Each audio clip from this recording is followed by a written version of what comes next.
मोहिनी जब केबिन की तरफ बढ़ रही थी तो उन्होंने बाहर लगा अनीका का नेम प्लेट देखा। उन्हें एहसास हुआ कि अनीका का रसूख अब बहुत बढ़ चुका है। वो किसी कंपनी की मालकिन जैसी दिख रही थी। उन्होंने दरवाजा खटखटाया और बिना जवाब का इंतजार किए धौंस के साथ अंदर घुस गईं। अनीका अपनी शानदार कुर्सी पर बैठी थी, एकदम बेपरवाह। उसने मोहिनी को सिर से पैर तक देखा। उसे मानना पड़ा कि अनीका पहले से कहीं ज्यादा खूबसूरत और ग्रेसफुल हो गई है। यहाँ तक कि उसकी अपनी बेटी रिया भी अनीका के सामने फीकी लग रही थी। क्या अपनी माँ को बैठने के लिए भी नहीं कहेगी? मोहिनी ने तेवर दिखाते हुए पूछा। अनीका ने अनसुना कर दिया। अगर ये ऑफिस ना होता तो भी इस औरत का मुंह भी ना देखती। सीधे काम की बात करो, यहाँ क्यों आई हो? अनीका ने ठंडे लहजे में पूछा। उसने ना तो स्वागत किया और ना ही बैठने को कहा। मोहिनी बिना पूछे ही कुर्सी खींचकर बैठ गई। मोहिनी ने केबिन का जायजा लिया। उन्हें जलन हो रही थी कि शर्मा परिवार से धक्के देकर निकाली गई लड़की आज इतनी ऊंचाई पर है। पर उन्हें पता था कि उनके पास अनीका का वो राज है जिससे वो उसे अपनी उंगलियों पर नचा सकती है। मेरे पास फालतू वक्त नहीं है मोहिनी। बताओ क्या काम है, वरना रास्ता नापो, अनीका ने सख्ती से कहा। जरा जवान को लगाम दे बेटी, मैं अभी भी तेरी माँ हूँ। थोड़ी इज्जत से बात कर। मोहिनी ने आंखें तरेरी। मेरी कोई माँ नहीं है, यह बात तुम बेहतर जानती हो, अनीका ने दो टूक जवाब दिया। मोहिनी समझ गई कि यहाँ घी सीधी उंगली से नहीं निकलेगा। देख अनीका, विवान का तुझसे तलाक हो चुका है। वो अब रिया का पति है और भी दोनों अपनी जिंदगी में बहुत खुश है। मोहिनी ने भूमिका बनानी शुरू की। ये तो पुरानी खबर है। और तुम्हें वाकई लगता है कि वो खुश है? अनीका ने बेरुखी से पूछा। अनीका की बेपरवाही देख मोहिनी चिढ़ गई। उन्हें लगा कि अब सीधा हमला करना पड़ेगा। उन्होंने तिरस्कार भरी नजरों से अनीका की तरफ देखा और कहा, जब तुझे सब पता है तो फिर तू अपने सगे जीजा के साथ क्यों सो रही है? इतनी गिर गई है तू? अनीका शर्मा एकदम शांत बैठी उस औरत को घूर रही थी। हद है यार, ये औरत यहाँ उसे विवान सिंघानिया के साथ चक्कर चलाने का ताना देने आई थी। क्या मोहिनी को सच में ऐसा लगता है कि अनीता मर्दों की इतनी भूखी है कि वो उसी विवान के पास जाएगी जिसने उसे सिर्फ जख्म दिए, जिस आदमी ने शादी के नाम पर उसे दुनिया भर की जिल्लत दी, जिससे पूरी शादी में सिर्फ एक बार वो रस्मी किस हुआ था? क्या अनीका अब उसी के साथ बिस्तर गर्म करने जाएगी? क्या उन्हें लगता था कि अनीका भी उनकी उस बदतमीज बेटी रिया जैसी है जो तब अपनी बहन के पति के साथ सो रही थी जब अनीका उसकी पत्नी थी? चुप क्यों हो गई? सांप सूंघ गया क्या? तुझे लगा नहीं होगा कि तेरी इस काली करतूत का भंडा फोड़ हो जाएगा? मुझे रत्ती भर भी उम्मीद नहीं थी कि तू अपने जीजा के साथ इतनी बेशर्मी दिखाएगी। देख, मैं तुझे माफ कर सकती हूँ अगर तू आज और अभी वादा करे कि तू विवान से दूर रहेगी। और हाँ, तेरे इस राज को दबाए रखने के लिए मेरी एक छोटी सी शर्त है। मैं देख रही हूँ कि ओबराय ग्रुप में तूने अच्छी पकड़ बना ली है और तू बिल्कुल नहीं चाहेगी कि यह सब मिट्टी में मिल जाए। अगर नौकरी गई तो समझ ले तू सड़क पर आ जाएगी। मोहिनी ने एक सातिर मुस्कुराहट के साथ दांव फेंका। अनीका की पलक तक नहीं झपकी। उसने मोहिनी की इन फालतू बातों पर कोई रिएक्शन नहीं दिया। देखो मोहिनी, मैं एक बिजी औरत हूँ और मुझे लगता है अब तुम्हें दरवाजे की तरफ बढ़ जाना चाहिए, अनीका ने साफ लफ्जों में कह दिया। उसकी आंखें उस औरत के चेहरे पर गड़ी थीं जिसे उसने कभी अपनी माँ समझा था। मोहिनी को लगा था कि अनीका डर जाएगी, पर उसका ये बेपरवाह अंदाज देखकर वो झल्ला गई। उनके माथे पर गुस्से की लकीरें साफ दिखने लगी। तो इसका मतलब तू वाकई विवान के साथ सो रही है और तुझे जरा भी पछतावा नहीं है? कितनी गिरी हुई औरत है तू अनीका, मोहिनी ने जहर उगलते हुए कहा। हाँ, मैं तब गिर गई थी जब तुमने अपने साथियों के साथ मिलकर मुझे उन दरिंदों के सामने फेंक दिया था ताकि मेरा रेप हो सके। और अगर अब मैं विवान के साथ संबंध बनाती भी हूँ तो इसमें पहाड़ क्या टूट पड़ा? क्या वो कभी मेरा पति नहीं था? जब हमारी शादी हुई थी तब तुम्हारी लाडली रिया उसके साथ सो रही थी और बाद में उससे शादी भी कर ली। अब अगर वक्त का पहिया घूम गया है और मैं रिया के हिस्से के मजे ले रही हूँ तो इसमें क्या गलत है? जैसा करोगे वैसा भरोगे, श्रीमती मोहिनी। अनीका ने यह बात ऐसे कही कि मोहिनी के दफ्तर में घुसने के बाद पहली बार अनीका के चेहरे पर एक टेढ़ी मुस्कान आई। मोहिनी का चेहरा सफेद पड़ गया। उसने सपने में भी नहीं सोचा था कि अनीका की जबान इतनी तेज हो जाएगी। उसके पास पलटवार करने के लिए शब्द ही नहीं बचे थे। वो बस फटी आंखों से अनीका को ऐसे घूरने लगी जैसे उसे जिंदा चबा जाएगी। मोहिनी ने सोचा कि अगर ये लड़की इतनी शेरनी बन गई है तो इसे विवान और रिया के बच्चे के लिए सरोगेट माँ बनने के लिए कैसे मनाया जाए। उसे अपनी चाल बदलनी होगी। उसने मनी मन सोचा कि अगर अनीका मान गई तो बच्चे के पैदा होते ही वो उसे अस्पताल के बिस्तर पर ही ठिकाने लगा देगी। वो उसे अपनी बेटी का घर बर्बाद करने के लिए जिंदा नहीं छोड़ेगी। देख, तुझे विवान को रिया के साथ बांटना पसंद है तो तू शौक से ये कर। मैं किसी को कुछ नहीं बताऊंगी। पर मेरी एक शर्त है। रिया और विवान चाहते हैं कि तू उनके बच्चे के लिए सरोगेट माँ बने। इसमें तेरा ही फायदा है। तुझे उस आदमी के बच्चे को जन्म देने का मौका मिलेगा जिसे तू चाहती है, और रिया तेरी बहन बनी रहेगी। इस तरह तू फिर से परिवार का हिस्सा बन जाएगी। और सुन, बच्चा होते ही मैं तेरे शर्मा बिजनेस के शेयर तुझे लौटा दूंगी। ठंडे दिमाग से सोच। ये तेरे लिए अपनी खोई हुई इज्जत और दौलत वापस पाने का सबसे बेस्ट मौका है। हम सब फिर से एक सुखी परिवार की तरह रहेंगे। मोहिनी ने ऐसे कहा जैसे वो दुनिया की सबसे भोली औरत है। लेकिन जवाब देने के बजाय अनीका खिलखिलाकर हंसने लगी। वो इतना हंसी कि उसकी आंखों में आंसू आ गए। उसे हंसते हंसते खांसी आ गई। फिर खुद को संभालकर उसने मोहिनी को घूरते हुए देखा। मोहिनी हक्की बक्की रह गई। उसे समझ नहीं आया कि इसमें हंसने वाली क्या बात थी।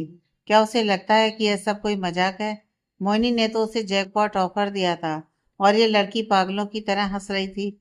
अनीका ने ताली बजाई और अपना सिर हिलाते हुए बोली, वाह मोहिनी, मानना पड़ेगा। तुम कितनी तगड़ी एक्टर हो। तुम्हें तो ऑस्कर मिलना चाहिए। मैं मैं उस बदतमीज रिया और उसके पति के लिए सरोगेट माँ बनूं, और ये मेरे लिए बेस्ट डिसीजन होगा। तुमने यही शब्द तब भी कहे थे जब तुमने मुझे जबरदस्ती विवान के गले बांधा था। तुम्हें क्या लगता है मैं फिर से तुम्हारी मीठी बातों और धोखे के जाल में फंस जाऊंगी? अगर तुम मुझसे विवान की शादी करवाकर मेरे सिर छीन सकती हो, तो क्या मुझे नहीं पता कि तुम मुझसे बच्चा पैदा करवाकर मुझे मार डालोगी? क्या तुम्हें लगता है कि मैं आज भी वही बेवकूफ लड़की हूँ जो तुम पर आंख बंद करके भरोसा करती थी? तुम्हारा दिमाग तो ठीक है मोहिनी। तुम्हारी आत्मा मर चुकी है क्या, या उसे कुत्ते खा गए हैं? कितनी बेशरम हो तुम। क्या तुम्हें लगता है कि मैं तुम्हारे वो सारे जुल्म भूल गई हूँ? सुन लो, यह आखिरी बार है जो तुम मेरे सामने आई हो। तुमने मुझसे जो भी छीना है वो मैं सब सूद समेत वापस लूंगी। इसलिए अपनी जीत की खुशियां मत मनाओ, क्योंकि अब मेरा बार होगा। अनीका दहाड़ी। मोहिनी गुस्से के मारे फटने वाली थी। इस लड़की की इतनी हिम्मत! वो उसे ऐसा सबक सिखाएगी कि वो याद रखेगी। देख लेना, अगर मैं अपने असली रूप में वापस आई तो मुझे दोस्त मत देना। मोहिनी ने धमकी दी और पैर पटकते हुए दफ्तर से बाहर निकल गई। अनीका उसे जाते हुए देखती रही और सोचने लगी कि कोई इतना गिर कैसे सकता है। क्या उसे सच में लगता है कि लोग एक ही गड्ढे में बार बार गिरेंगे? उसे अपनी जिंदगी के अलावा और किसी चीज का डर नहीं था। इधर राज सिंघल अपने बेटे और पत्नी को जेल से बाहर निकालने के लिए दर दर भटक रहे थे, पर कोई वकील हाथ नहीं आ रहा था। शहर का इकलौता वकील जो उन्हें बचा सकता था वो था प्रकाश ओबराय, और वो तो खुद अर्जुन का चाचा था। वो भला अपने भतीजे के कातलों की मदद क्यों करेगा? आरती सिंघल जेल में बैठी आंसू बहा रही थी। उन्हें अंदाजा नहीं था कि विक्की ओबराय निवास में बंदूक लेकर जाएगा।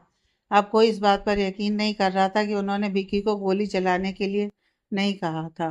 उनके अपने शब्द ही उनके खिलाफ गवाह बन गए थे। उन्हें पता चला कि अर्जुन मरा नहीं है, पर हालत बहुत खराब है। यह सीधा सीधा अटेम्प्ट टू मर्डर का केस था। उनकी इज्जत मिट्टी में मिल चुकी थी। बिजनेस डूबने की कगार पर था और इन्वेस्टर्स भाग रहे थे। तभी एक पुलिस वाले ने आकर उन्हें बताया कि कोई उनसे मिलने आया है। श्रीमती आरती सिंघल को जब उस कमरे में लाया गया जहां उनके पति राज सिंघल पहले से ही मौजूद थे, तो राज सिंघल अपनी पत्नी की हालत देखकर बस उदासी में सिर हिलाकर रह गए। क्या कोई यकीन कर सकता था कि 24 घंटे से भी कम वक्त में उस औरत का यह हाल हो जाएगा? राज सिंघल को खुद पर बहुत गुस्सा आ रहा था कि उन्होंने अपनी पत्नी को अर्जुन और अदिति की सगाई के मामले में टांग अड़ाने ही क्यों दी। आरती की आंखें अंदर धंस गई थीं। चेहरा बुरी तरह सूजा हुआ था और बाल ऐसे बिखरे थे जैसे किसी गहरे सदमे में हो। राज, मुझे इस नर्क से बाहर निकालो। तुम वहां ऐश कर रहे हो और मैं यहाँ सलाखों के पीछे सड़ रही हूँ। आरती सिंघल बिलक पड़ी। उन्हें लग रहा था कि उनका पति उन्हें बाहर निकालने के लिए पूरी जान नहीं लगा रहा है, वरना अब तक तो कोई ना कोई बड़ा वकील मिल ही गया होता। तुझे क्या लगता है कि मैं मजे कर रहा हूँ, या मुझे अपनी पत्नी और इकलौते बेटे को हवालात में देखकर सुकून मिल रहा है? आरती, यह सब जो हो रहा है ना, ये तेरी उन जहरीली बातों का नतीजा है। विकी इस खानदान और बिजनेस का अकेला वारिस है। वो जेल में है और तुझे लगता है कि सब कुछ पहले जैसा हो जाएगा। राज सिंघल अपनी पत्नी पर बुरी तरह बरस पड़े। अगर आरती ने यह जिद ना की होती तो विकी भी साथ चलेगा ताकि ओबराय खानदान को उसकी पावर का पता चले, तो आज ये दिन ना देखना पड़ता। ऊपर से उसने विकी को उकसाया, जिससे सारा मामला ही बिगड़ गया। वो तो शुक्र मनाओ कि अर्जुन ओबराय ने अपनी जान दांव पर लगाकर जूलिया को बचा लिया। तो तुम यहाँ खड़े होकर लेक्चर देने आए हो या बाहर निकालने का कोई रास्ता ढूंढ लिया है? आरती ने सिसकते हुए पूछा। उनके गालों पर आंसू फिर से बहने लगे थे। सच तो यह है आरती कि मुझे शहर का कोई भी बड़ा वकील नहीं मिल रहा। जैसे ही मैं ओबराय खानदान का नाम लेता हूँ, सब पीछे हट जाते हैं। उन्हें डर है कि अर्जुन के चाचा प्रकाश ओबराय, जो कानून के जादूगर माने जाते हैं, उनके सामने टिकना मुमकिन नहीं है। अब विक्की की जिंदगी और इज्जत दांव पर है। वो हत्या की कोशिश के इल्जाम में जेल गया तो कभी किसी के सामने खड़ा नहीं हो पाएगा। राज सिंघल ने बड़ी चिंता में कहा। कमरे में खामोशी छा गई। विकी का करियर और उसकी पूरी लाइफ सबसे जरूरी थी। आरती ने काफी देर सोचने के बाद एक फैसला लिया। हमें सगाई तोड़ने के लिए राजी होना पड़ेगा राज, और हम कोई हर्जाना भी नहीं मांगेंगे। सबसे जरूरी यह है कि ओबराय ग्रुप के साथ बिजनेस के रिश्ते ना टूटे, वरना सिंगल ग्रुप पूरी तरह बर्बाद हो जाएगा। आरती ने भारी मन से सुझाव दिया। राज सिंघल ने एक लंबी सांस ली। मैं भी यही सोच रहा था। ओबराय से टकराना मतलब अपनी कब्र खुद खोदना है। मैं अभी राघव ओबराय के पास जाता हूँ और उनसे हाथ जोड़कर विनती करूंगा कि वो केस वापस ले लें। बदले में हम बिना किसी शर्त के सगाई खत्म कर देंगे। आखिर अर्जुन बच तो गया ही है, तो शायद वो मान जाए। आरती दुखी तो बहुत थी, पर जेल की चक्की पीसने से बेहतर उसे यही समझौता लगा। इधर मोहिनी का गुस्सा सातवें आसमान पर था। वो पागलों की तरह गाड़ी चलाती हुई घर पहुंची। उस अनिका की इतनी हिम्मत कि उनके मुंह पर उन्हें चुनौती दे। क्या वो भूल गई कि कल तक वो क्या थी? अनिका ने मोहिनी ओबराय को धमकी दी। शिकारी खुद शिकार कब से बनने लगा। उसे जरा भी शर्म नहीं आई ये कहते हुए कि वो विवान और रिया के बीच में अपनी जगह बना रही है। मोहिनी को लगा कि 4 साल पहले जो उन्होंने उसके साथ किया था, वो उसका बदला अब रिया को बर्बाद करके ले रही है। तभी तो उसने सरोगेट माँ बनने से मना कर दिया। वो खुद विवान के बच्चे की माँ बनकर वो सब वापस पाना चाहती है जो उससे छीन लिया गया था। तूने खुद कहा है ना अनिका कि तू अपना सब कुछ वापस लेगी। चल देखते हैं। मैंने तुझे ढीला छोड़कर बहुत बड़ी गलती की, पर अब मैं तुझे तब तक नहीं छोड़ूंगी जब तक तू पूरी तरह खत्म नहीं हो जाती। खेल तूने शुरू किया है, पर खत्म मैं करूंगी। अभी तो पार्टी शुरू हुई है। मोनी ने अपनी सातिर आवाज में खुद से कहा। अस्पताल में अनिका शर्मा ने ऑफिस का सारा पेंडिंग काम निपटाया और सीधे अर्जुन के पास पहुंची। जब वो कंपनी से निकली तो सिवाय गार्ड्स के वहां कोई नहीं था। उसे घर जाकर आराम करने का ख्याल तक नहीं आया। जैसे वो गार्ड के पास पहुंची, उसे अंदर से हंसी मजाक की आवाजें आईं। वो थोड़ी हिचकिचाई, पर धीरे से दरवाजा खोला। बिस्तर पर अर्जुन अपनी आंखें खोले लेटा था। वो कमजोर तो था, पर होश में था। जूलिया और उसके मम्मी पापा उसे घेर कर खड़े थे। अनिका को देखते ही सबके चेहरे खिल गए। अनिका की आंखों में खुशी के आंसू आ गए। अर्जुन ने उसे देखा और मुस्कुराते हुए पास आने का इशारा किया। अनिका के कदम जैसे भारी हो गए थे। उसने अपना बैग जमीन पर पटका और सीधे अर्जुन के गले लग गई। उसने अपना चेहरा अर्जुन की गर्दन में छिपा लिया और फूट फूट कर रोने लगी। अर्जुन ने अपना बायां हाथ उसके ऊपर लपेटा और एक सुकून भरी मुस्कान दी। अरे अनिका, अब क्यों रो रही है? खुश हो जा कि तेरा ये हीरो इतनी जल्दी होश में आ गया। जूलिया ने माहौल को हल्का करने की कोशिश की। डॉक्टरों ने आकर चेक किया और अर्जुन को खतरे से एकदम बाहर बताया। जैसे ही डॉक्टर बाहर गए, अर्जुन ने दबी आवाज में पहला शब्द कहा, अनिका। जूलिया समझ गया कि भाई ने बेहोशी में वो सब सुन लिया था जो अनिका ने उससे कहा था। बस अब चुप हो जा अनिका, मैं एकदम ठीक हूँ, अर्जुन ने कहा तो अनिका ने रोना बंद किया। वो हटी और उसे गौर से देखने लगी, जैसे यकीन कर रही हो कि वो वाकई ठीक है। अर्जुन उसकी उस चेकिंग वाली नजरों को देखकर मुस्कुराने लगा। जब वो जागा था तो उसकी नजरें धुंधली थीं, पर उसे अनीका की हर बात याद थी। उसे अपनी उस शेरनी को देखना था जिसने उसे छोड़कर भागने की धमकी दी थी। जैसे ही उसकी नजर एकदम साफ हुई, उसने सीधा अनीका की तरफ हाथ बढ़ाया और उसे अपनी तरफ खींच लिया। इससे पहले कि अनीका कुछ समझ पाती, अर्जुन ने सबके सामने उसके होठों पर अपने होठ रख दिए। अर्जुन ओबराय की तो बाँचें खिल गईं जब उनके होंठ अनीका से मिले। उन्हें इस बात पर ताज्जुब हो रहा था कि अनीका उसके मम्मी पापा और भाई के सामने भी जरा भी नहीं शर्माई और उन्हें बिंदास होकर चूम लिया। अर्जुन ने भी जवाब में उसे एक छोटा सा प्यारा सा किस किया जो उन्हें बहुत पसंद आया। अनिका शर्मा जल्दी ही अलग होकर मुस्कुराने लगी।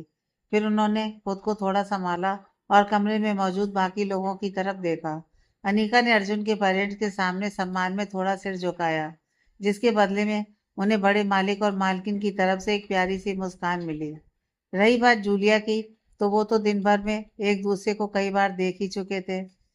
अर्जुन के मम्मी पापा ने कहा कि अनीका का कभी भी उसके साथ डिनर करने के लिए ओबराय विला में स्वागत है। इस पर अर्जुन बीच में ही बोल पड़ा कि जैसे ही वो ठीक होगा अनीका जरूर आएगी और वो खुद उसे घर लेकर आएगा। राघव ओबराय अपने बेटे की बातें सुनकर मुस्कुराने लगे।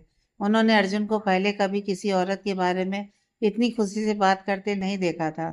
उन्हें तसल्ली थी कि उनके बेटे को एक ऐसी लाइफ पार्टनर मिल गई है जो उसे खुश रखेगी। वो मन ही मन सोचने लगे कि ये दोनों अपने दो बच्चों के साथ कितना प्यारा घर बसाएंगे। करुणा और राय ने भी रास्ते में कहा था कि अनीका बहुत ही तमीजदार और खूबसूरत है। ओबराय खानदान के लिए वो एकदम परफेक्ट बहू है। राघव और करुणा इस बात पर चर्चा कर रहे थे कि अनीका की वजह से अर्जुन कितनी जल्दी रिकवर हो रहा है। वो बस इस इंतजार में थे कि कब उनका बेटा अनीका से शादी करे और खुशी खुशी अपने बच्चों को पाले। करुणा जी तो यहाँ तक उम्मीद कर रही थी कि अनीका उन्हें एक पोती भी देगी, तब जाकर उनका परिवार पूरा होगा।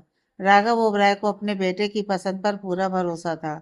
अगर अर्जुन ने अनीका को चुना है तो जाहिर है कि उसका दिल उससे जुड़ चुका है। जब अर्जुन के पेरेंट्स चले गए तो कमरे में सिर्फ ये युवा पीढ़ी बच गई। काफी देर तक बातें चलती रहीं। फिर जूलिया ने अनीका से पूछा कि वो औरत कौन थी जो ऑफिस में उनसे मिलने आई थी। जूलिया ने बताया कि वो बाहर निकलते वक्त लगभग उनसे टकरा ही गई थी और उसने माफी मांगना तो दूर, सिर उठाकर देखा तक नहीं। वो औरत बहुत गुस्से में लग रही थी, जैसे रास्ते में आने वाले किसी भी बंदे को कच्चा चबा जाएगी। अरे वो श्रीमती मोहिनी थी, जिन्हें मैं हमेशा अपनी सौतेली माँ मानती रही। वो मुझे धमकाने आई थी कि मैं उनकी बेटी और दामाद के लिए वो काम करूं जो वो चाहती हैं। और मजे की बात देखो, वो दामाद मेरा एक्स हस्बैंड है। जैसे ही मैंने तलाक के कागजात पर साइन किए, उसने मेरी सौतेली बहन से शादी कर ली। अनीका ने फीकी मुस्कान के साथ बताया। जूलिया सन रह गया। उसे पता था कि अनीका का सरनेम शर्मा है, पर उसे ये नहीं पता था कि वो औरत उसकी सौतेली माँ थी। उसने सोचा कि कोई एक्स हस्बैंड अपनी ही साली से शादी कैसे कर सकता है। वो चाहती क्या है? अर्जुन ने सीधे मुद्दे की बात पूछी। वो जूलिया के सामने अनीका के पास्ट को कुरेदना नहीं चाहते थे, लेकिन उन्हें यह बात खाई जा रही थी। चूंकि उनकी बेटी मां नहीं बन सकती, तो वो चाहती थी कि मैं उनके और मेरे एक्स हस्बैंड के लिए सरोगेट माँ बनूं। है ना पागलपन? और धमकी ये दी है कि अगर मैं नहीं मानी तो वो ओबराय ग्रुप के प्रेसिडेंट यानी तुमसे मेरे पास्ट के बारे में बता देंगी कि मेरा तलाक इसलिए हुआ क्योंकि मैंने शादी के दौरान एक होटल में किसी गैर मर्द के साथ वन नाइट स्टैंड किया था। अनीका ने जवाब दिया। यह सुनकर जूलिया हंस पड़ा।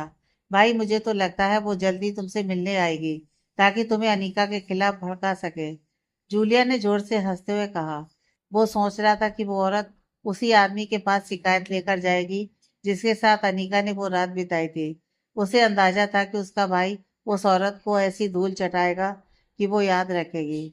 मैं सोच भी नहीं सकती कि कोई इतना गिर कैसे सकता है। उन्होंने मेरे एक्स हस्बैंड के साथ मिलकर मुझे फंसाया। उस रात मेरी ड्रिंक में कुछ मिला दिया था। मुझे बस धुंधला सा याद है कि मेरी बहन मुझे एक कमरे में ले गई थी।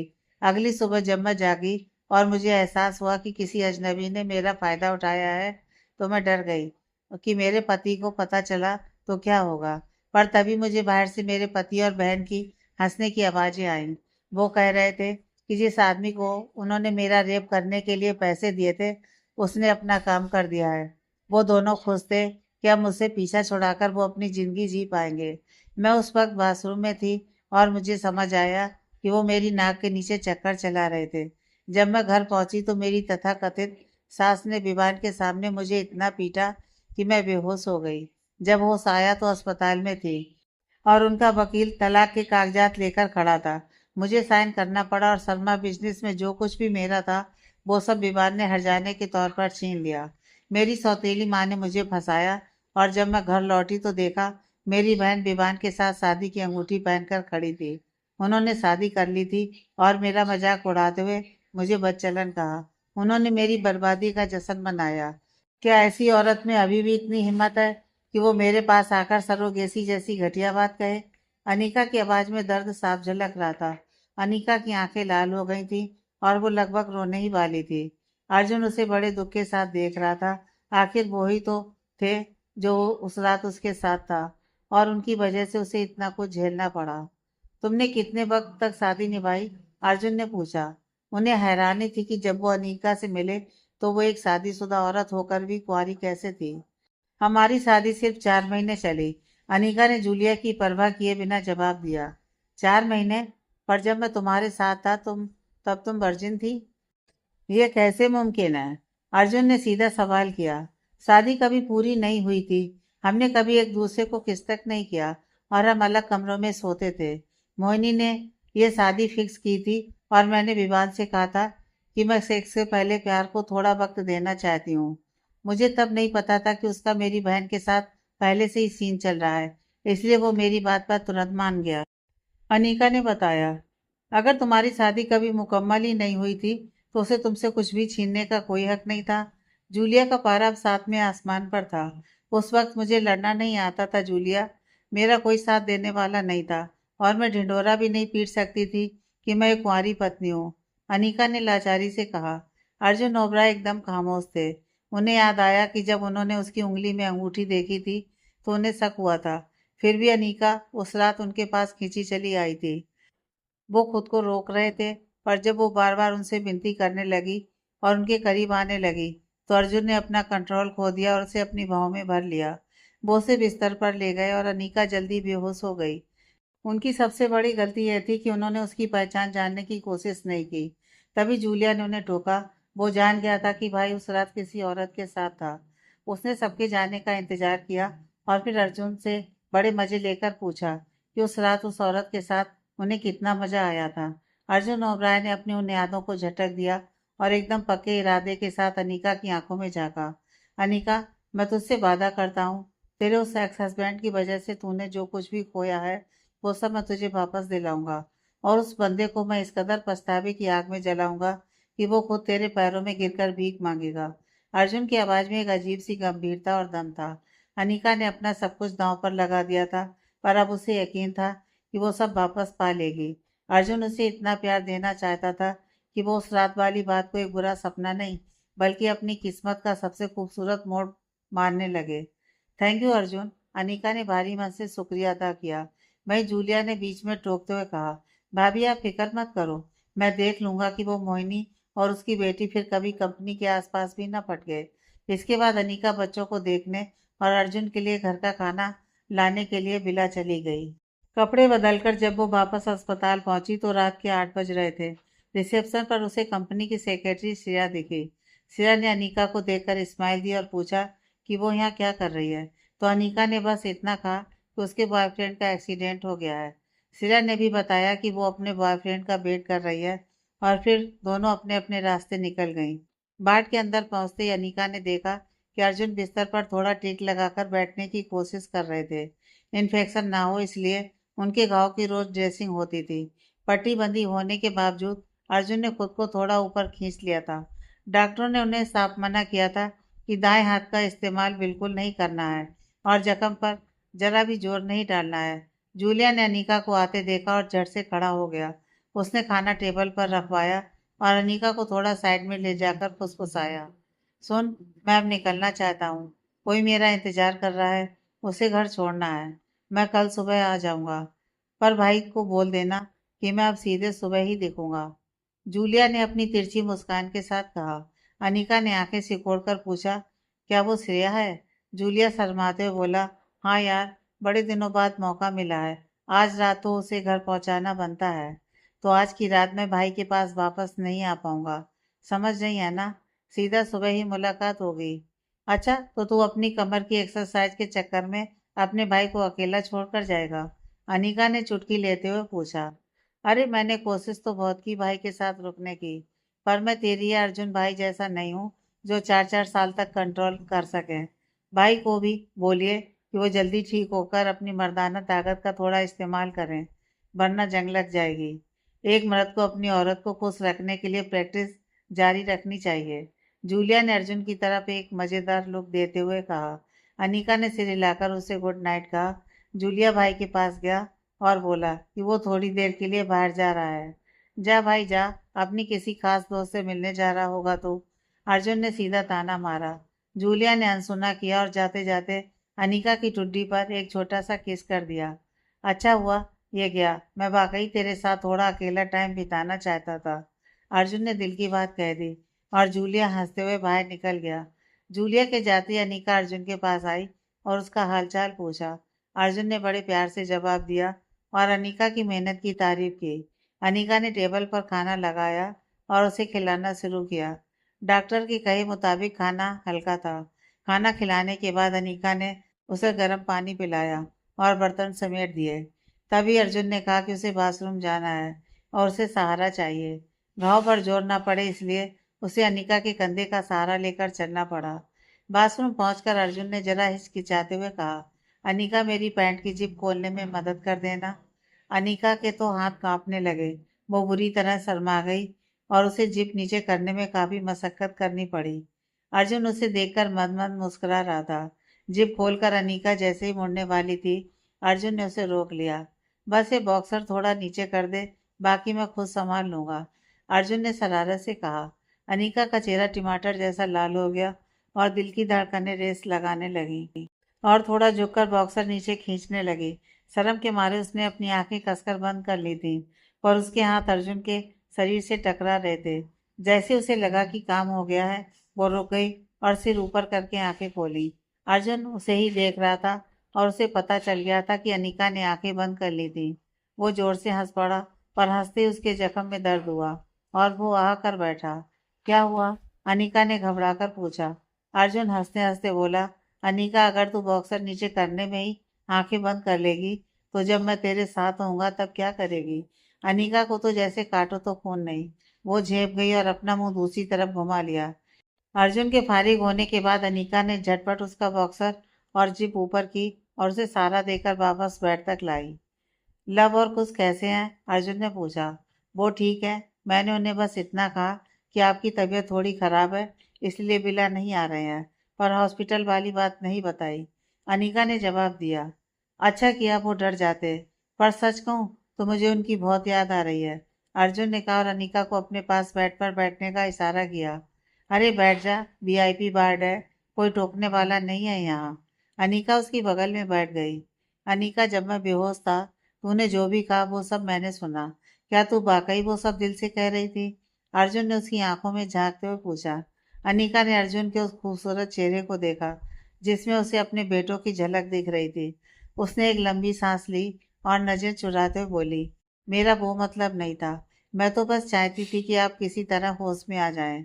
अर्जुन ने देखा कि अनिका अपनी हथेलियों से खेल रही है और झूठ बोल रही है। वो समझ गया कि इसे भी मुझसे प्यार हो गया है। अनिका शर्मा, मेरी आंखों में देख और जो तूने अभी कहा ना उसे दोबारा बोल कर दिखा। अर्जुन ने हक के साथ अपनी बात दोहराई। अर्जुन ओबराय टकटकी लगाकर अनिका के साइड प्रोफाइल को देख रहा था। वो उसकी तरफ मुड़े और उनके कुछ बोलने का इंतजार करने लगे, पर अनिका ने ना तो कोई जवाब दिया और ना ही उसकी तरफ गर्दन घुमाई। पूरे वार्ड में एकदम सन्नाटा पसरा था। अर्जुन ने बड़े प्यार से अनिका का हाथ अपने हाथ में ले लिया। मैं अच्छी तरह जानता हूँ अनिका कि तूने अपने दिल के किसी कोने में मुझे एक मौका देने के बारे में सोचना शुरू कर दिया है। सच तो यह है कि तुझे मुझसे प्यार हो गया है। बस एक बार अपने दिल की बात मेरे सामने कबूल कर ले। मुझे बता दे कि कोई है जो मेरा इंतजार कर रहा है और मुझसे प्यार करता है। देख, मैंने तो तुझे उसी दिन अपना दिल दे दिया था जिस दिन तूने मेरे ऑफिस में आकर मुझे थप्पड़ जड़ा था। जब तुझे पता चला था कि 4 साल पहले वाला वो आदमी मैं ही हूँ, तब से मेरा दिमाग बस तुझ पर ही अटका हुआ है। इसलिए मैं चिढ़ जाता था जब तू जूलिया या किसी और मर्द के आसपास होती थी। मैं चाहता था कि तू सिर्फ मेरी रहे। मैं तुझसे बहुत प्यार करता हूँ यार।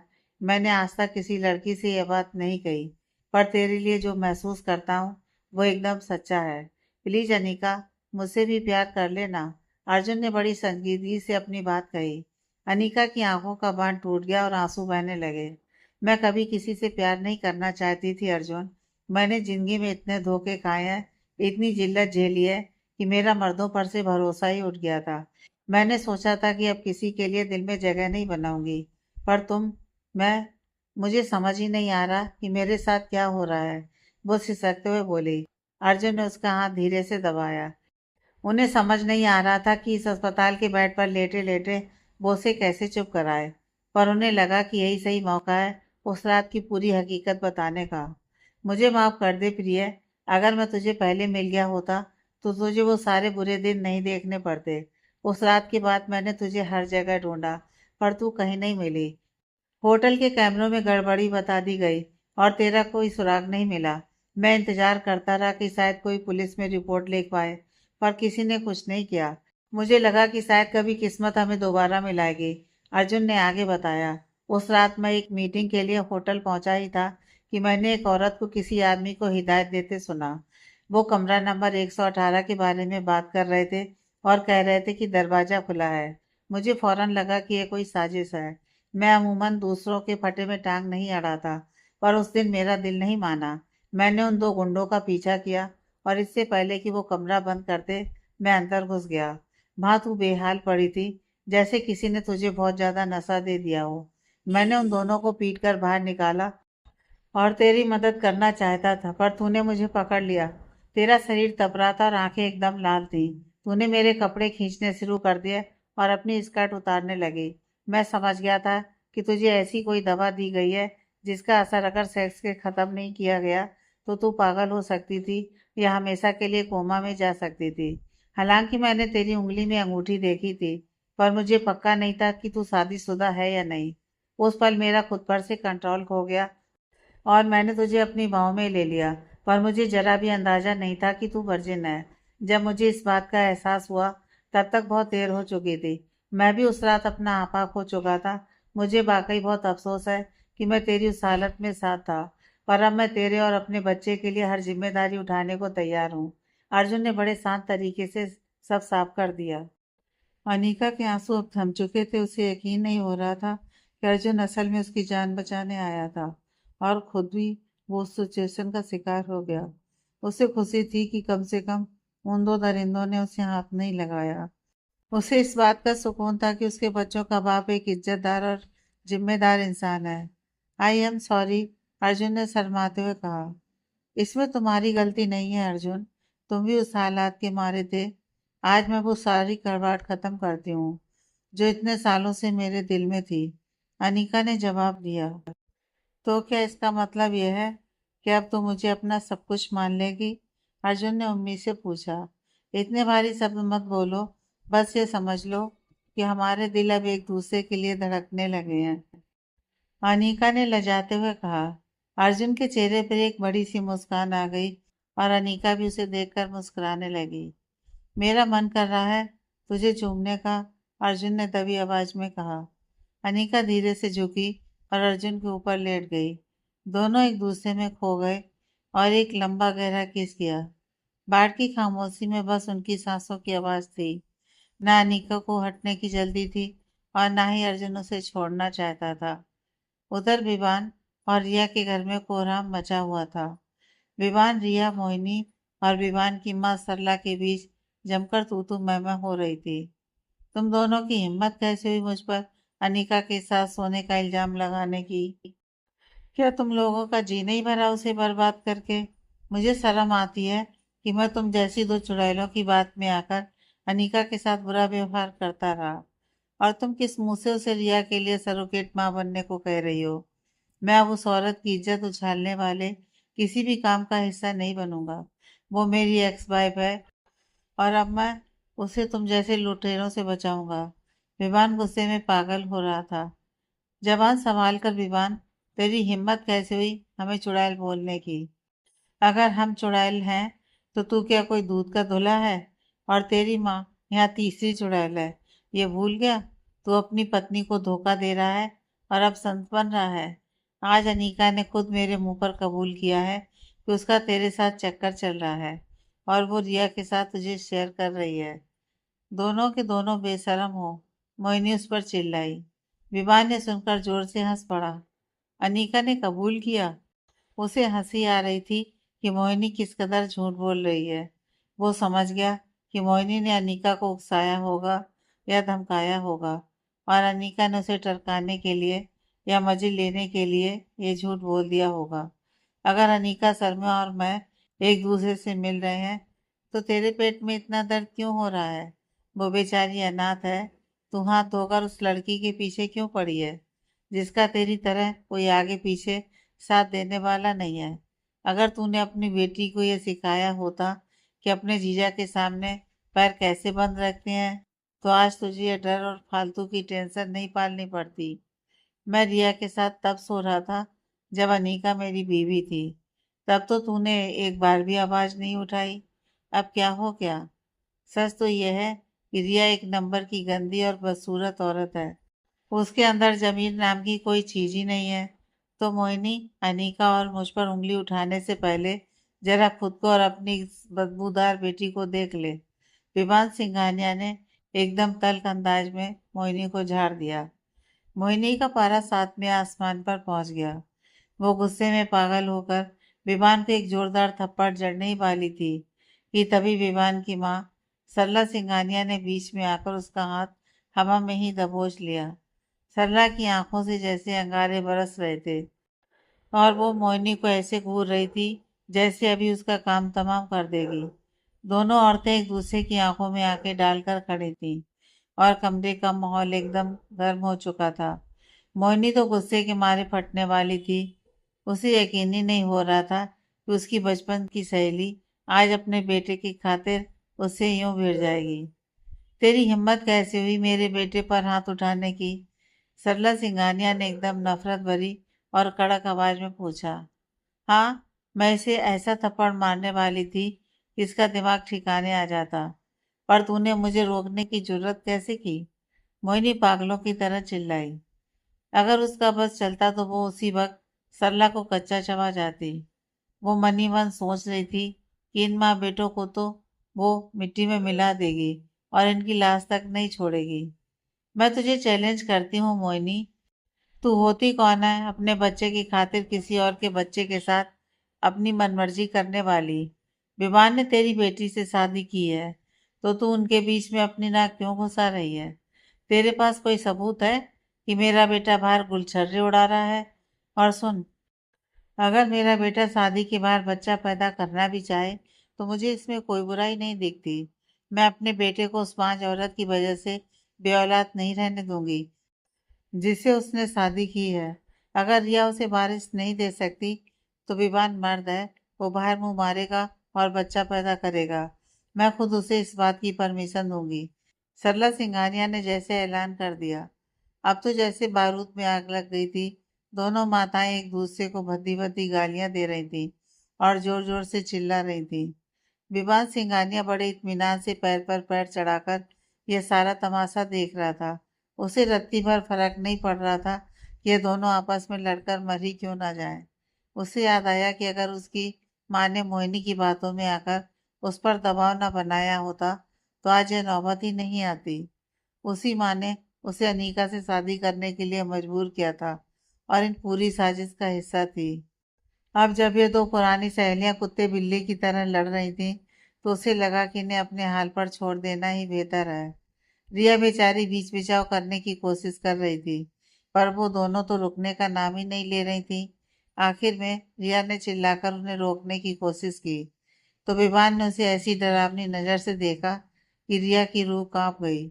उसने विवान की नफरत पहले भी झेली थी, पर इस बार विवान की आंखों में जो दरिंदगी थी, उसे देखकर लगा कि वो उसे जिंदा निगल जाएगा।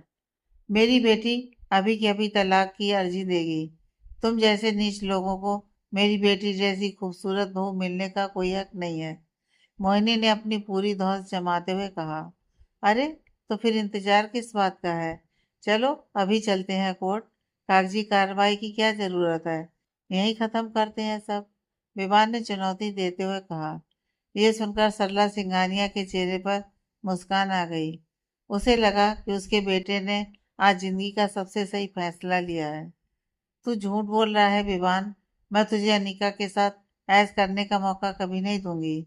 मैं तुझे तलाक दूंगी ही नहीं, बल्कि तुझे इस नर्क जैसी शादी में घसीटती रहूंगी। रिया पागलों की तरह चीखी। अच्छा, तो मुझे अब एहसास हो रहा है कि यह शादी एक नर्क है। तेरी बर्बादी तो अभी से शुरू हुई है रिया। देखते हैं कि किसे पहले तलाक की जरूरत पड़ती है। विवान ने बड़े घमंड से कहा। मोहिनी अपनी बेटी को खींचते हुए बोली, रिया चल यहाँ से। इन घटिया लोगों के साथ रहने की कोई जरूरत नहीं है। नहीं माँ, ये विवान जानबूझकर कर रहा है। ये चाहता है कि मैं चली जाऊं और ये उस अनीका को वापस घर ले आए। ये हमेशा से ही बदचलन रहा है। रिया ने अपनी माँ की बात काटने की कोशिश की। उल्टा चोर कोतवाल को डांटे। देखो तो सही, बदचलनी की बातें कौन कर रहा है। तू, जो अपनी सगी बहन के पति के साथ उसके बिस्तर पर सोती थी। तू एक बदचलन से भी गई गुजरी है।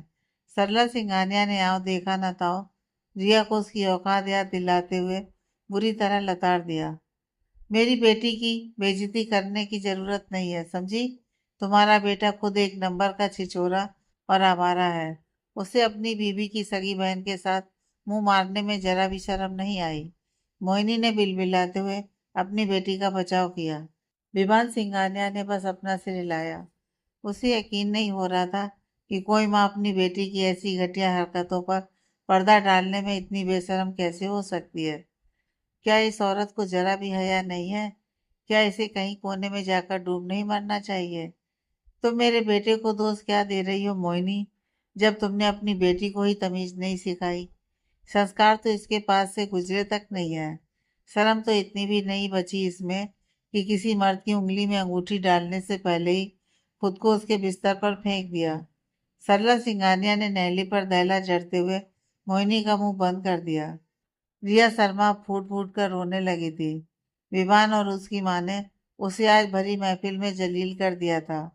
उसे अपनी औकात एक कौड़ी की लग रही थी। उसे समझ आ गया था कि अगर ये बहस और चली तो उसकी रही सही इज्जत भी मिट्टी में मिल जाएगी। वो झटके से खड़ी हुई और चिल्लाकर अपनी माँ को रोकने लगी। बस, बहुत हो गया। प्लीज, आप सब अपने अपने घर जाइए और मुझे और मेरे पति को अपनी दिक्कतें खुद सुलझाने दीजिए। रिया ने रोते हुए हाथ जोड़ लिए। मोहिनी टस से मस नहीं हुई। उसे हार मानकर पहले बाहर निकलना गवारा नहीं था। उसे डर था कि कहीं उसके जाते सरला उसकी बेटी पर और जुल्म ना ढा दे। सरला सिंघानिया ने मोहित को नफरत भरी नजरों से देखा, अपना बैग उठाया और एक हिकारत भरी आवाज निकालकर बाहर निकल गई। मोहिनी ने भी गुस्से में दांत पीसे और पैर पटकते हुए अपनी नाराजगी जाहिर की। अब किसका इंतजार कर रही हो माँ? तुम भी जाओ यहाँ से। रिया के दोबारा टोकने पर मोहिनी भी अनचाहे मन से बाहर निकल गई, पर जाते जाते विमान को ऐसी खूंखार नजरों से देखा जैसे उसे अभी जान से मार देगी। घर में अब सन्नाटा छा चुका था। रिया शर्मा सोफे पर गिरकर सिसकने लगी।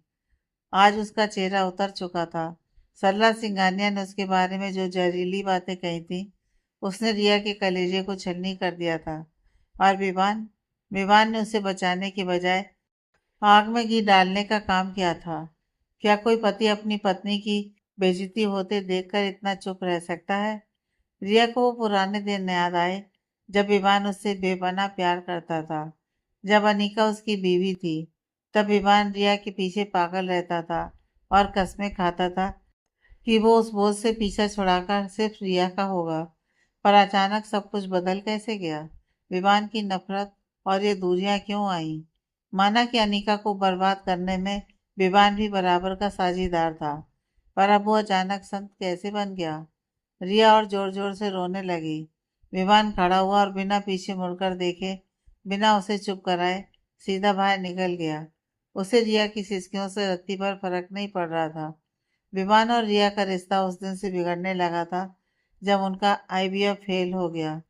पर आग में घी का काम तब हुआ जब उस दिन रेस्टोरेंट में उन्होंने अनीका को देखा। विवान का दिल और दिमाग जैसे अनीका के पास ही गिरमी रह गया हो।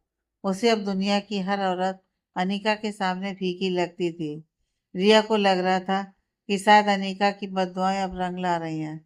अनीका ने कहा था कि वो उन्हें वही खुशी मिले जिसके वो लायक हैं, और शायद यही वो नर्क था जिसके वो हकदार थे। विवान ने अब मन बना लिया था कि वो अनीका से मिलेगा, उससे माफ़ी मांगेगा और फिर से सब ठीक करने की कोशिश करेगा। दिन बीतते गए और अर्जुन ओबराय धीरे धीरे अपनी रिकवरी की राह पर आ गए। घाव अभी पूरी तरह भरे नहीं थे, पर अर्जुन का मन अस्पताल में अब नहीं लग रहा था, इसलिए उन्हें डिस्चार्ज कर दिया गया। छुट्टी वाले दिन अर्जुन के पिता राघव और मां करुणा ने उनसे एक ऐसी फरमाइश की जिसने अर्जुन का खून खौला दिया। उन्होंने कहा कि विक्की और आरती सिंघल को बिना किसी कानूनी कार्रवाई के छोड़ देना चाहिए। अर्जुन की आंखें गुस्से से ठंडी पड़ गईं। मुझे कोई नहीं बताएगा कि मुझे क्या करना है और क्या नहीं, अर्जुन ने बड़ी सख्ती से कहा। जिसने मुझे मौत के मुंह तक पहुंचाया, मैं उसे सलाखों के पीछे पहुंचाकर रहूंगा। उसके पिता ने समझाने की कोशिश की कि राज सिंघल ने हाथ जोड़कर विनती की है और कुछ बड़े बड़े रसूखदार दोस्तों ने भी बीच बचाव किया है। उन्होंने बताया कि आरती और विक्की पहले ही पुलिस की पकड़ से बाहर आ चुके हैं और अब वो चाहते हैं कि अर्जुन भी इस बात को यहीं खत्म कर दे। यह सुनते ही अर्जुन की आंखों में खून उतर आया। उसका चेहरा एकदम शांत हो गया, पर वो शांति किसी आने वाले तूफान का संकेत थी। अनीका वहीं खड़ी सब देख रही थी। उसे भी अर्जुन के माता पिता का यह तरीका जरा भी पसंद नहीं आया। गोली अर्जुन को लगी थी, जान उसकी जाने वाली थी, तो फिर उसकी मर्जी के बिना उन अपराधियों को बाहर कैसे निकाला गया? अर्जुन, तू कुछ बोल क्यों नहीं रहा? करुणा ओबराय ने अपने बेटे की खामोशी से डरते हुए पूछा। मैं क्या बोलूँ माँ, आप ही बता दो, क्योंकि मुझे समझ में नहीं आ रहा कि मैं क्या कहूँ। किसी ने मुझ पर गोली चलाई, मैं मौत को छूकर वापस आया और आपने मेरी रजामंदी के बिना उसे छोड़ दिया। आपने उस आरती सिंघल को भी जाने दिया जिसने जूलिया को मरवाने का हुक्म दिया था। अगर मैंने जूलिया को धक्का ना दिया होता तो आज मेरा भाई जिंदा नहीं होता। आपने ऐसा क्यों किया माँ? और आप पिताजी, क्या आपको मेरे लिए इंसाफ की कोई फिक्र नहीं है?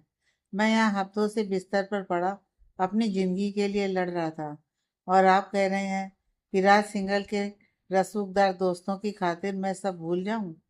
क्या मैं आपको कोई बच्चा दिखता हूँ जिसे बहला लिया जाएगा? अब देखिए मैं क्या करता हूँ। मैं विक्की और आरती सिंघल पर जानलेवा हमले का केस करूंगा और उन्हें जेल की हवा खिलाऊंगा। मुझे आपकी किसी दोस्ती की या रिश्तों की कोई परवाह नहीं है। अर्जुन ओबराय ने दहाड़ते हुए अपना अंतिम फैसला सुना दिया। राघव ओबराय ने अपनी पत्नी करुणा ओबराय की तरफ देखा और करुणा ने एक ठंडी सांस भरी। दोनों के चेहरे पर साफ दिख रहा था कि वो इस बात को लेकर टेंशन में थे कि अब अर्जुन को कैसे मनाया जाए। शायद उन्हें विकी और आरती सिंघल को छुड़वाने का फैसला लेने से पहले एक बार अर्जुन से बात कर लेनी चाहिए थी, पर अब तो तीर कमान से निकल चुका था। तभी जूलिया ओबराय अंदर आए और अनीका के हाथ से वो सामान पकड़ लिया। उन्होंने देखा कि कमरे का माहौल एकदम भारी है। खासकर भाई का चेहरा तो गुस्से के मारे तमतमाया हुआ था। जूलिया ने पहले मम्मी पापा को देखा और फिर अनीका की तरफ मुड़े। उनकी आंखों में एक सवाल था कि भाई, ये चल क्या रहा है? अनीका ने बस कंधे उचका दिए और नजरें फेर ली, जैसे कह रही हो कि अभी चुप रहना ही बेहतर है। अरे भाई, सब ऐसे मुंह बंद कर क्यों खड़े हैं? कोई कुछ बताएगा भी कि हुआ क्या है? जूलिया ने सन्नाटा तोड़ने की कोशिश की, पर किसी ने मुंह नहीं खोला। अर्जुन का पारा इतना हाई था कि वो बिना कुछ बोले सीधे खड़े हुआ और अनीका का हाथ पकड़कर बाहर की तरफ खींचते हुए ले गया। उन्होंने अपने माता पिता का रुककर इंतजार नहीं किया, जो खुद उन्हें हॉस्पिटल से लेने आए थे।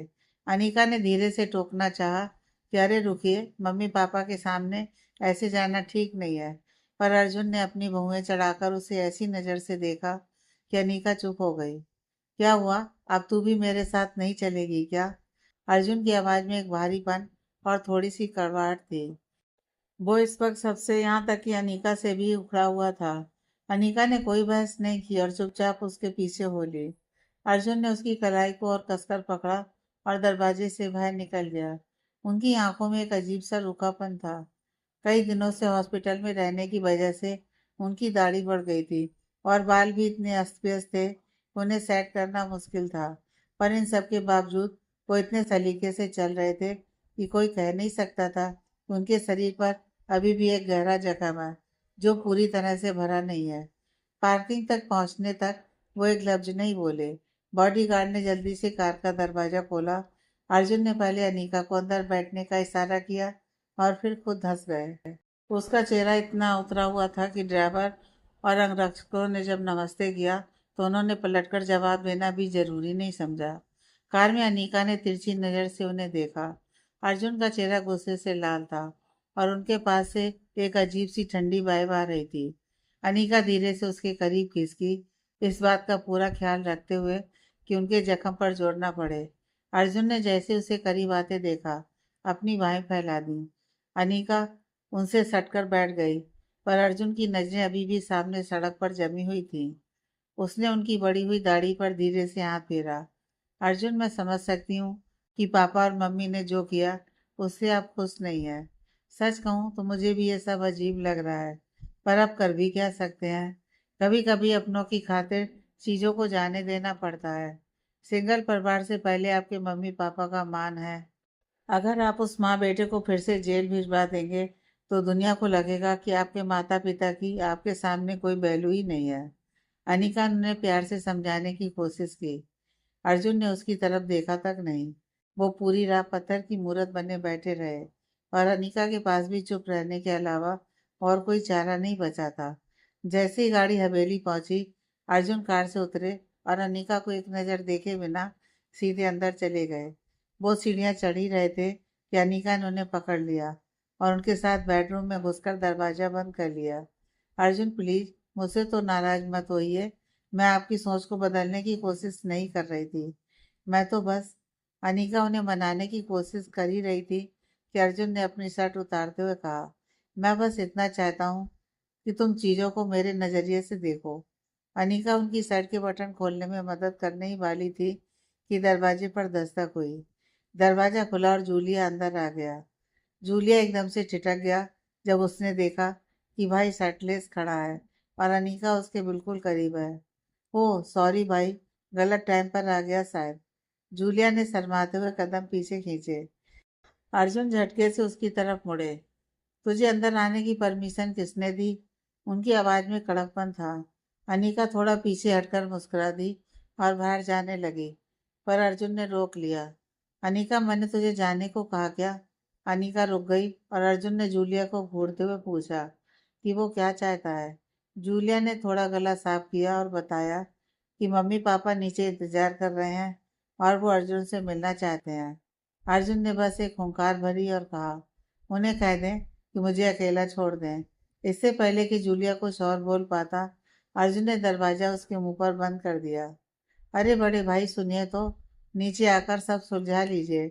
सिंगल परिवार भी पहुंचने वाला है और पापा चाहते हैं कि उससे पहले आपसे बात हो जाए। जूलिया दरवाज़ा खटखटाते हुए बाहर से चिल्ला रहा था। सिंगल परिवार का नाम सुनते ही अनिका के कान खड़े हो गए। उसने अर्जुन को देखा, जो तौलिया उठाकर नहाने जा रहे थे। थोड़ा ध्यान रखिएगा, जख्म पर पानी नहीं जाना चाहिए, अनीका ने याद दिलाया। तो क्या तुम मेरे साथ चलोगी बाथरूम में? अर्जुन ने शरारत से पूछा। अनीका ने शर्माकर मना कर दिया और अर्जुन सिर्फ बॉक्सर पहनकर अंदर चले गए। उन्हें दाढ़ी भी बनानी थी और अपने बालों को भी ठीक करना था। अनीका नीचे आई तो देखा राघव और करुणा जी बड़े बेकरार होकर इंतजार कर रहे थे। उनके चेहरों पर साफ दिख रहा था कि उन्हें अपने फैसले पर थोड़ा पछतावा है। करुणा जी ने उम्मीद भरी नजरों से अनीका को देखा। वो नहा रहे हैं, अनीका ने बताया। तो करुणा जी के चेहरे पर थोड़ी शांति आई। अनीका, अर्जुन बहुत गुस्से में है, प्लीज उसे मनाकर नीचे ले आओ। हमें उसे अपनी बात समझाने का एक मौका मिलना चाहिए, जूलिया ने विनती की। मैं पूरी कोशिश करूंगी, पर आप तो जानते ही हैं कि आपके भाई का गुस्सा कैसा है, अनीका ने कहा और फिर से ऊपर चली गई। कमरे में पहुंचकर उसने देखा कि अर्जुन अभी तक बाहर नहीं आए हैं। उसे थोड़ा अजीब लगा कि नहाने में इतना वक्त क्यों लग रहा है। उसने बाथरूम का दरवाजा खटखटाया, पर अंदर से कोई आवाज़ नहीं आई। घबराहट में उसने दरवाज़ा खोलकर अंदर झांकने का फैसला किया कि आखिर माजरा क्या है। आगे की कहानी नेक्स्ट पार्ट में।